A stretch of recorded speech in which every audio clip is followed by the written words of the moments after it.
welcome to the video. My name is Chelsea, and in this video I'm going to show you how to create weight loss meals using 4 simple principles. This framework is what has helped me to lose 40 pounds and keep them off on a plant-based diet after struggling for about a decade. Even though I was eating super healthy, I could never get and stay lean. Now I'm maintaining really the best shape that I have in my adult life, even after 2 kids. So if you're feeling a little bit hopeless, then this video is for you. This really does work. We are going to be covering number 1, using calorie density as a concept. Number 2, eating mostly foods that are under 600 calories per pound to get into that weight loss zone. Number 3, increasing your fullness while decreasing your calories.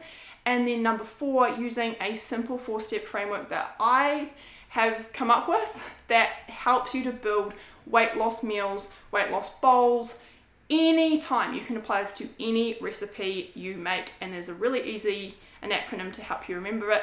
So hats off to that. More coming up. So before we go any further, this video is part of a mini course that I've created to help you kickstart your weight loss journey and know exactly how to get started in creating weight loss meals that lower your overall calories and get you into that weight loss zone. This is the entire framework that I use to get started on my journey, and it's a framework that hundreds of other women have now used to lose weight and also keep it off. So if you're watching this video on YouTube, then click the link in the description so you can get all of the helpful resources and downloads that I've created for you with this course. All right, so let's get into the meat, coconut meat of the video. Principle 1 is using calorie density. And all calorie density means is the amount of calories in a certain food that is relative to the amount of food, or more accurately, the weight of the food. And I want to show you a little example to illustrate what this means. So in these 2 examples, you're going to see that 2 kilos of buttercup squash is about 650 calories. That is the same amount of calories. Actually, the chocolate in the other column is more. It is 700 calories, but it's only 140 grams, which is about 4.5 ounces. So you can see that for the same amount of calories, you have a huge difference in the weight and the amount of food for those calories. So every food that you eat exists on the spectrum of calorie density, with vegetables being about 100 calories per pound, the lowest calorie dense food, and oil being the highest calorie dense food at about 4,000 calories per pound. That means that the oil that you cook your vegetables in is probably more calories than the entire pan of vegetables themselves. I've talked about this concept more in the previous lessons, but the basic principle is this: if you lower the overall calorie density of the food that you eat, you can eat more food for less calories. So the calorie density of foods varies by 40-fold from the lowest to the highest. And if you want to know what foods specifically fall where, then pretend that I'm holding a download. My printer just died. You can download this calorie density chart that I created. It comes free with the mini course, and it is a fully plant-based one because most of the ones that you'll find on the internet include meat and dairy, and if you're on a plant-based diet, then you don't need that. You need more information about plant-based products. So go check that out. Principle 2 is to eat foods that are under 600 calories per pound. And these are the foods that you want to be using as the building blocks for your weight loss meals. They are foods like vegetables, fruits, tubers like potatoes or sweet potatoes, whole grains or beans. So the foods under 600 calories per pound, these are the foods that you want to eat a lot of, and the foods over 600 pounds, I'm not saying that you want to cut them out completely or never eat them, but you want to limit them, especially when it comes to building a weight loss meal. Principle 3 is to lower calories but increase fullness. So within this bucket of food that comes under 600 calories per pound, and just as a side note, a really easy way to remember what kind of foods come under 600 calories per pound is to think, can it come out of the ground and all I need to do is cook it, peel it, wash it, or I can eat it straight. These are whole foods. They generally don't come in a packet unless they are things like cooked beans or whole grains. They are things that are in their intact whole form. So that realm of foods, even within that, there is different calorie density. You've got vegetables, like I said, at about 100 calories per pound. You've got fruits between 200 and 300 calories per pound. You've got potatoes and sweet potatoes at about 400 calories per pound. You've got whole grains at about 500 calories per pound. That includes rice in there. And then you've got beans at about 600 calories per pound. And cooked pasta is also about 600 calories per pound. So lowering your calories further while increasing fullness is where you want to eat a buttload of vegetables, but still stay full. Because here's the thing, you can't just eat vegetables, okay? Because if you do, you're going to get hungry.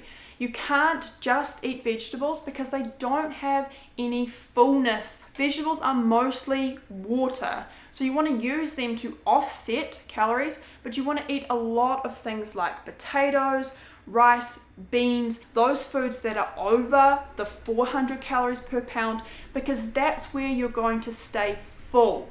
Those are the foods that are going to keep you full for hours. They're going to stop you binging. They're going to stop your cravings. If you were to just fill your plate with vegetables, and this is the thing, I see so many people who make just a salad and then wonder why they go and eat cake and ice cream and pies and pizza later. Because a salad on its own with just vegetables cannot keep you full. You must have this as well. So lowering calories while also increasing fullness is a little bit of a balancing act. It's where you go, I want to be in about a range of between 500 and 600 calories and still eat a lot of food. And don't worry, I'm going to share with you next in my framework how you can make meals that do just this using 4 simple steps. So to put this all together, we're going to use my 4-step framework for creating weight loss meals. Now, this is really, really close to the 50-50 plate method. And there are so many people who already use this and have explained these kind of concepts. I'm not the first to do so, and I'm not going to take credit for that. The difference with this is where the 50-50 method helps you to just add vegetables and offset the calories in your meal. This is an entire framework for creating weight loss meals that get you into that lowering calorie density but also increasing fullness. They get you into that weight loss zone that is going to hit both of those two things. And you can apply this to any meal you make. I'm going to call this principle eat your hat. And you will find out why. Rule number 1. I can't bring anybody back from the dead. It's not a pretty picture. I don't like doing it. Sorry, I just had to quote the genie there. Rule number 1 is to fill your plate with about half starchy carbohydrates. Those are those foods that are between the 400 and 600 calorie per pound mark. The potatoes, rice, beans, whole grains, those foods right there are where you're going to get the bulk of your calories. Like I mentioned earlier, the beauty of these foods is that they massively reduce your cravings and your hunger for hours. So even if you were to eat a bigger portion than what you normally would with more calories, the likelihood is that you reduce your cravings even hours later at your next meal and overall lower the calories in your day. This is all about getting perspective about fullness and how that contributes to you staying consistent with your diet. And there's going to be more on this in the next lesson as well. Number 2 is a buttload of vegetables. This is a real measurement. Talked about it before, but you want to eat a ton of non-starchy vegetables at about 100 calories per pound because these offset the calories of those starchy vegetables, meaning you can eat more food but lower the calories to get into that weight loss zone. Eat 1 pound of potatoes and you've got a 400 to 500 calorie meal. Eat half a pound of potatoes and half a pound of broccoli and you've got a 350 calorie meal.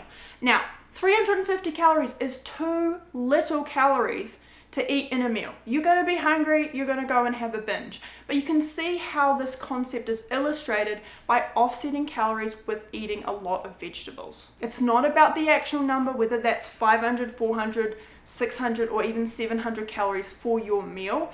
It's the fact that you are able to eat more food for less calories. This is less calories per fork full of food.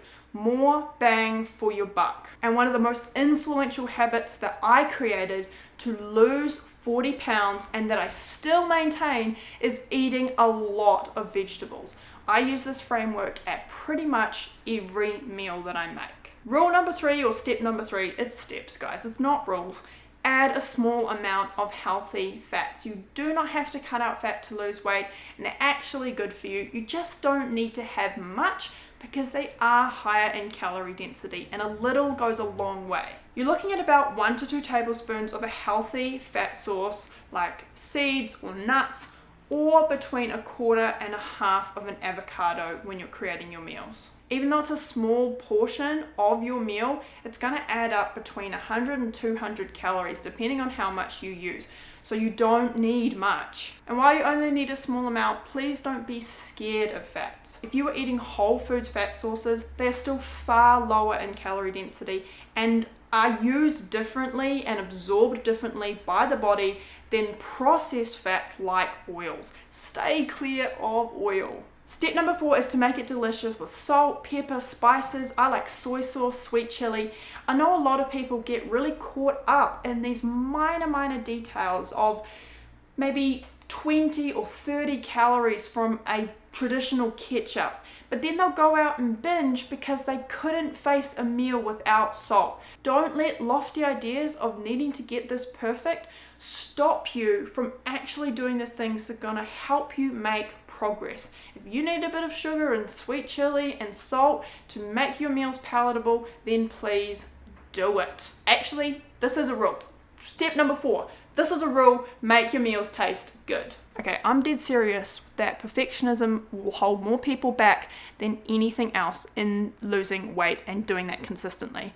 If you want more resources about how to overcome perfectionism, I've got a ton of podcasts on this, so you can check that out in the description, and they'll also be outlined in the mini course. So the super easy way to remember this 4-step framework is with the acronym HATS, and basically that just means that you want to start with a bowl. This is how you remember it. You want to start with a bowl that can double as a sun hat because you're going to be eating a lot of food. So H is for half starch, A is for a buttload of veg, T is for a tiny bit of fat, and then S is for spice it up. If you use that HAT framework, you're going to make delicious and filling meals that are in that weight loss zone. And I'm going to show you right now what that practically looks like. I've got a couple of cold cooked potatoes that I'm going to put in the air fryer.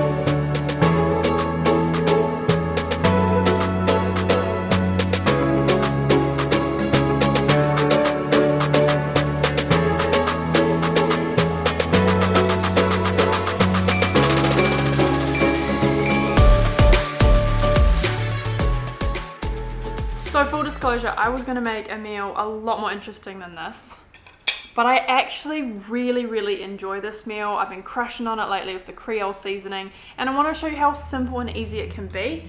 I was going to make a salad, but this is real life and my salad mix is actually very gross and disgusting, so not going to do that. But if you look at this footage, you can see that I apply the same framework when I'm creating nice salad bowls.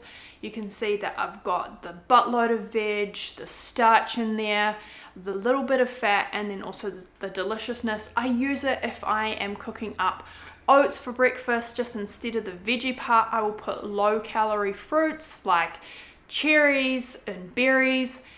If I'm doing a soup, I do the same kind of framework. Any meal that I'm making, I use this 4-step framework. So you can cook super simply like this, or you can make it a lot more complicated. And there's a lot of food here. I'm gonna stay full for hours. And let's give it a bit of a taste test.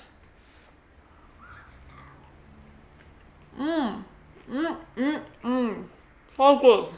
So this is a super simple but actionable place to start for how to create weight loss meals, especially that HATS framework. Now I want to point out that there's nuances with this because some people do need less calories to get into a calorie deficit and lose weight, and some people can get away with eating more. It's a great place to start though, and I want to encourage you and also challenge you that when you increase your consistency, you don't have as many weekend binges, cheat days, or stop, start, Monday kind of pendulum swing dieting, and you actually get consistent and you focus on consistency, then you reduce your overall calories for the week and for the month because you don't have these huge spikes. That's one of the biggest things that make people not get into a calorie deficit, is that they've got these big, huge calorie spikes when they give up on their diet. I'm going to talk more about that in the next lesson, so make sure that you stick around for that. And if you want more of the free resources, downloads, podcast recommendations, and information that goes with this course, and you're on YouTube watching this, then check out the link in the description so that you can go and get all of that information and get started on your weight loss journey. Now please go and take action on this, create some weight loss meals for yourself, and I will see you in the next lesson. Bye!